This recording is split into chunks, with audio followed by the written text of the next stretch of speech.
Hello guys, hi, how are you. रात्रीची video बनवते कारण की उद्या म्हणजे आत्ता लागला जानेवारी 10. त्या दिवशी म्हणजे मी मुलांशी एवढं कम्फर्टेबल नव्हती बोलायला, जसं मी पहिल्या व्हिडिओमध्ये सांगितलेलं तुम्हाला.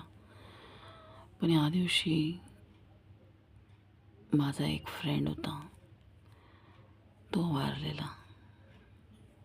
खूप चांगला फ्रेंड होता तो.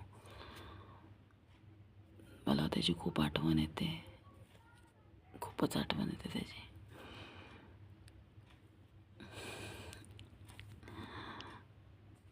तर आम्ही फ्रेंड होतो जवळजवळ 1 वर्ष आमची फ्रेंडशिप होती. मी क्लासेसमध्ये होती आणि तो हार्डवेअर शिकायला होता तर तो मग आमची फ्रेंडशिप झाली. म्हणजे मग तुम्हाला नोट्स वगैरे विचारायचा, मग आम्ही नॉर्मली बोलायला लागलेलो आणि बोलायला लागलेलो आणि त्याच्यानंतर आमची फ्रेंडशिप झाली. मग मग आम्ही असं बोलायला लागलो आणि मला एकदा अचानक मला काम होतं आहे, तर मी त्याला बोलली आपण युनिव्हर्सिटीला जाऊया. म्हणजे मला युनिव्हर्सिटीला एक्झाम द्यायला जायचं होतं आणि मे बी त्याला पण जायचं होतं शायद.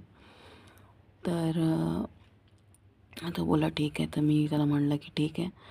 मी स्कूलला होती तेव्हा जॉबला. तर मी बोलली की ठीक आहे, मग मी हाफ डे नाही घेत ना, मी हाफ डे घेऊन येते.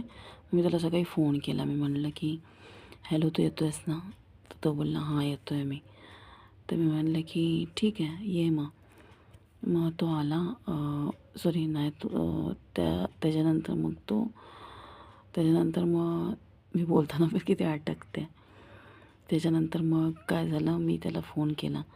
त्याच्यानंतर मग मी ना काय झालं, त्याच दिवशी असं अचानक झालं की मी माझं जे हॉल तिकीट असतं ते विसरून गेली. मला युनिव्हर्सिटीचा एक फॉर्म भरायचा होता म्हणून. आय थिंक 13वी का 14वीचा फॉर्म भरायचा होता मला.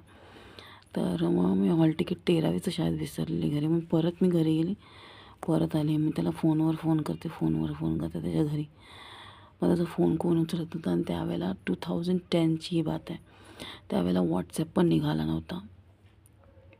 तर मी त्याला फोनवर फोन करते कोण फोन नाही उचलत होता. त्याच्यानंतर मग आम्ही जिकडे म्हणजे आम्ही असं भेटायचो वगैरे, आम्ही गप्पे वगैरे मारायचो बसस्टॉपच्या तिकडे. तर वसईला तिकडे होतं ते वसईला जे बसस्टॉप होतं तिथे तो उभा राहायचा माझी वाट बघत. तर मग मी तिथे गेली, तिथे त्याला शोधलं, तिथे पण तो नव्हता.